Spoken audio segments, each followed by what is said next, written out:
अगर आप भी चाहते हैं कि मैथिली स्टार अनिल यादव और बंशीधर चौधरी, बिक्की राजा, धर्मेंद्र निर्मलिया और ऑल मैथिली सिंगर का सॉन्ग सबसे पहले आप तक पहुंचे तो दीपक म्यूजिक एंटरटेनमेंट को दबा के चैनल को सब्सक्राइब जरूर करें और साथ में बेल आइकन को दबाना ना भूलें।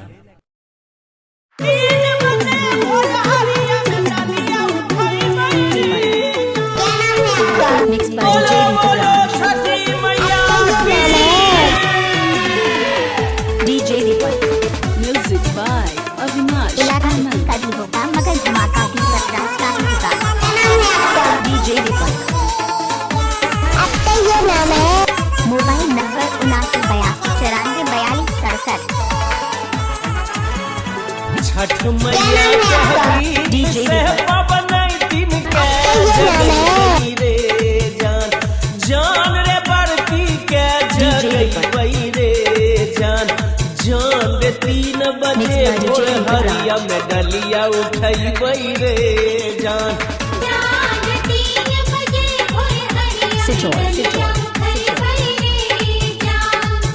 बजरंग तो सिटोर डीजे दीपक छठ मैया कहती से पवन दिन के जगई जान जान रे बरती के जगई रे जान जान रे 3 बजे भोर हरिया में डलिया उठई रे जान mix by DJ Deepak Raj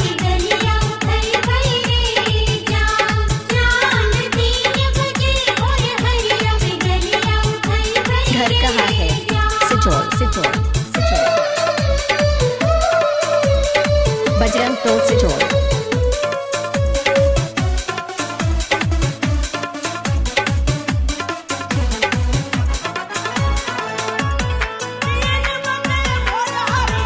DJ दीपक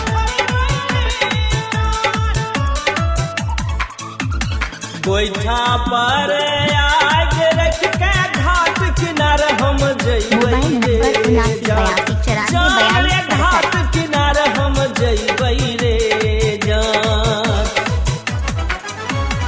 गोईठा पर Mixed by DJ आग दीपक राज। रख के घाट किनार हम जइबै रे जान जान रे घाट किनार हम जइबै रे जान जान रे धूप रख के ऊपर से सुन गई रे बजरंग तो जान सिटोर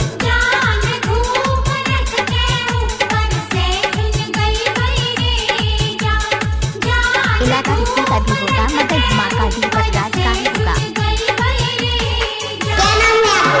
डीजे दीपक आपका ये नाम है। डीजे दीपक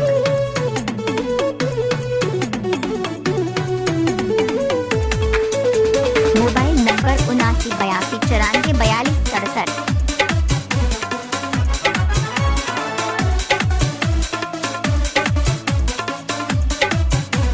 डीजे दीपक राज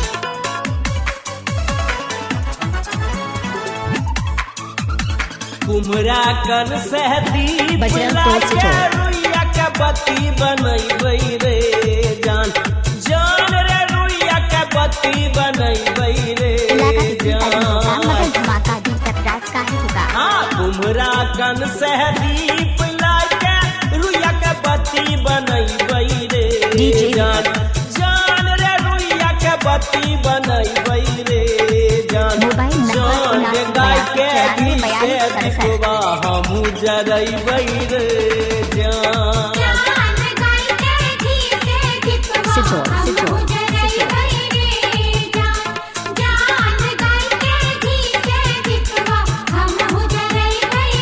डीजे दीपक राज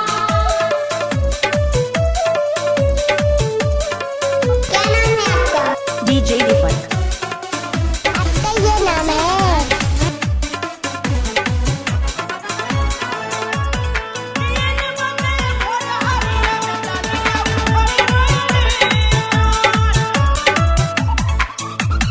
डलिया से हम सुपवा उठा के बरती हाथ में देबै रे जान जान रे बरती हाथ में देबै रे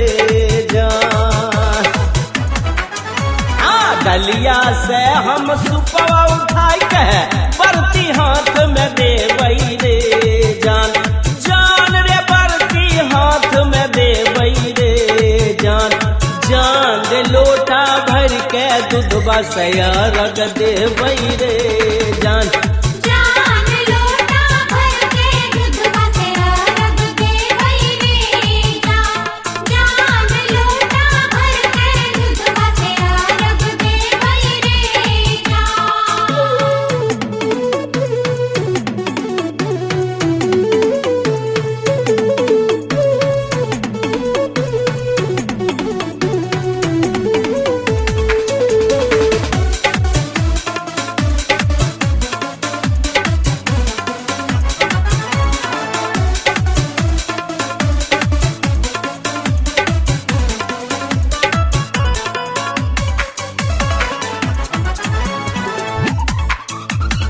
छठ मैया कह गीत गाय के सरवन साज सुनैथिन रे जान जान रे सरवन साज सुनैथिन रे जान हाँ छठ मैया कह गीत गाय के सरवन साज सुनैथिन रे जान जान रे सरवन साज सुनैथिन रे जान सरवन साज के मनसा मैया पुरैथिन रे